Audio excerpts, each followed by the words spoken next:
let's move on to the kids. How the babies doing? They good. You heard them in the background yelling, running around, acting crazy. Yeah, it's all good. That's what they're supposed to do, right? You can't even complain. Mm.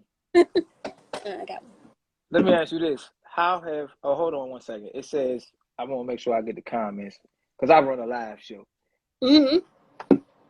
Mama said, hey, Cello, give you all the feedback in the world. When Lil got sick, you was making bottles and changing diapers and giving them something. You're awesome. Oh, thank you, Mama. Yeah. Like, I changed. Let me tell y'all something, man. I change poopy diapers and pee-pee diapers. Yeah. I avoid giving baths because that's just not my thing. But I am the one who plays with the kids and all of that good stuff.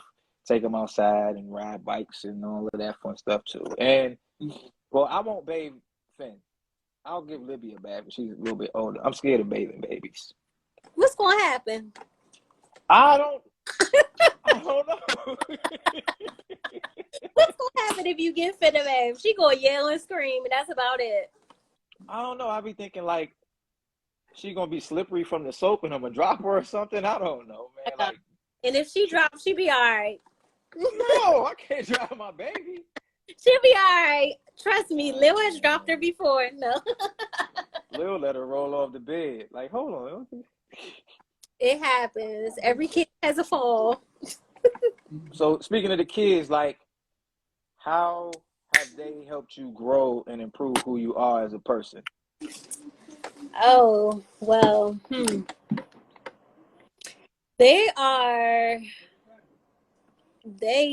I don't know. They just teach you so much in so many different ways that they try you, test your patience all the way further than what you ever thought.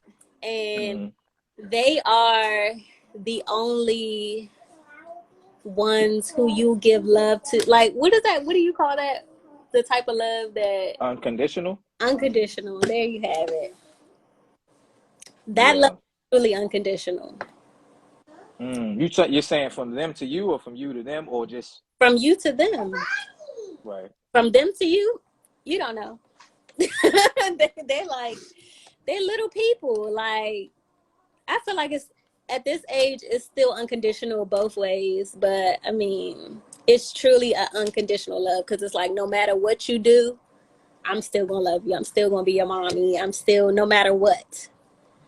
You know, this is truly unconditional. Yeah, one of the traps that I think that kids fall into when it comes to their relationship with their parents is, I think kids fall into the trap of looking at their parents as only the providers, only here to make sure that I'm okay. And sometimes we carry that into adulthood. And I kind of remember when the switch kind of flipped for me a few years ago. I think it was 2019. It was before the pandemic. And I was like, man, you know what? I'm about to take my father to go see the bull riding. Mm-hmm. You know what I'm saying? And I was like, I've always, in my mid-30s at this point, but I always look at him like, oh, I need some advice. Let me call him. But I never really talk to him and be like, oh, how you feeling? Or what you want to do? Right. You know what I'm saying? So that's something that I had to kind of come to a realization about too. So you make a really good point with the kids. I think hopefully if you're lucky, eventually they be like, you know what? Let me see what's up with my mom and my dad. For them, like, you know what I mean? It could be reciprocated one day. But right.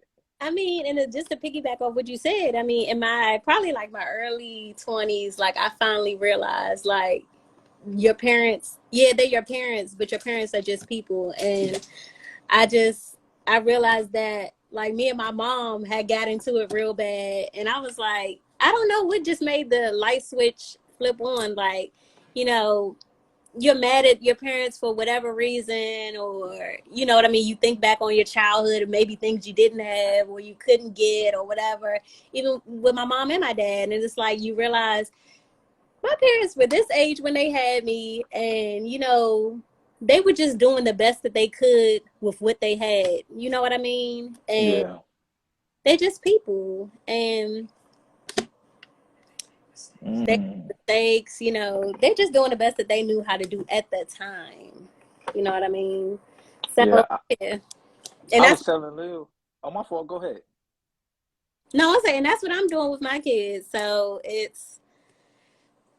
Yeah. Okay. The Mm. DJ Shane 202 said women don't care about Lies, the lies, the lies. right. Mama says it's what your parents instill in you. Yeah. And so I was having a thought. Oh, this is what I was gonna say. So another thing about, where we are in life, is like we're kind of getting to a scary point, right? Where Mm-hmm. we have to accept like you said, we see our parents as human now. We're like, you know what, they're just human. Like they made mistakes, they did stuff, they did the best they could. But I think that we're reaching that scary point where you begin to acknowledge your parents' mortality. You Mm. know what I'm saying? So you begin to value them. And I saw this video online, and the guy, he was talking to a friend or something, and one guy was asking another. He said, how old are your parents? And he told him how old his parents were. And he was like, well, how often do you see him? He was like, well, I go see him once a year. He was like, well, based on your parents' age, if you go see them once a year, you're only going to see your parents 10 more times. That's scary. Yo. And I was like, what? Like, yo, that's crazy. Like Yeah. you can't even fathom that. You know what I'm saying? Right. So the dude who was saying he only go see his parents, once a year, he said he started trying to go like 2 or 3 times a year, because he trying to multiply the amount of time he has with it. Right. And that's the scary thing about approaching 40.